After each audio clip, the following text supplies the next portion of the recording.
دەڤەری کاکەیەکانە لە دەشتی نینەوە لە 7 گوند پێکاتووە و نزیکەی 20,000 کەسی تێدا دەژین. لە 2014 ئەو گوندانە کەوتە ژێردەستی تیرۆریستانی داعش. سەدان شێستی خانووەکانی ئەو گوندانە داعش وێرانی کرد. کاکەیەکان دوای گەڕانەوەیان بۆ ناوچەکە لەسەر ئەرچی خۆیان خانووەکانیان نۆژەن کردەوە. بەڵام ئێستا دانیشتوانی ئەم گوندانە بەدەست نەبوونی خزمەتگوزاریەوە دەناڵێنن. ئێمە وەکو دەڤەری منتەقەی کاکە هیچمان لۆ نەکرایە، نە لە حکوومەتی هەرێم نە لە حکوومەتی مووسڵیش مرکزی.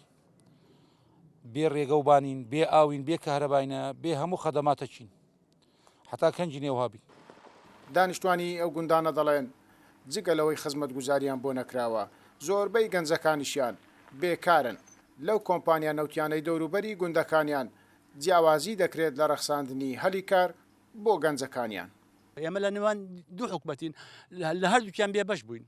ئێستا ئێمە لە مەسەلەن لە گوندی وەردەک کۆمپانیایە کە نەوتەکە بیرە نەوتەکە لێرەیە دەبایە ئەو بیرە خزمەتی باشی ئەم دەڤەرەی بکردایە، بەڵام بەداخەوە کەسانێک هەن ئەوانێک کە لە پێشەوەن ئیشوکاری خۆیان دەکەن، بەڵام زۆربەی هەر زۆریدا بڵێن لە 180 زیاتر ئەم خەڵکە بێ ئیشوکارە لەم دەڤەرەیە. ئێمە ئێرە منتەقەی کاکەی ئەو گوندانە جادەمان زۆر خراپە، یعنی ئەگەر یەکێک دەوێتی بڕوا لە بۆ قەضا لە بۆ ناحیە لە بۆ ئیقلیمی کوردستانی یەکەم تشت لە ماڵ هێشتان دەرنەچووە فکر ڕێکە دەکا.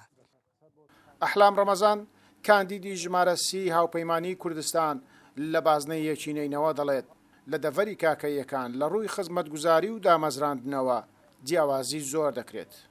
ئەو منتەقە گوندەکانی کاکەی بە حەمدانیە حتا مەخموور زۆر منتەقێکی ناوچەیەکی مەغدورە بەبێ خزمەتگوزاریە.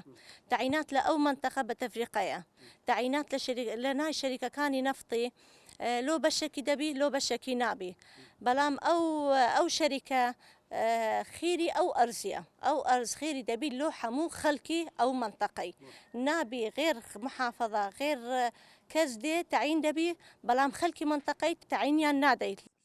بەهۆی نەبوونی کار لە ناوچەکانیان ڕۆژانە گەنجەکانی ئەو گوندانە بۆ دۆزینەوەی کار و دابینکردنی بژێوی ژیانیان ڕوو لە شارەکانی تر دەکەن.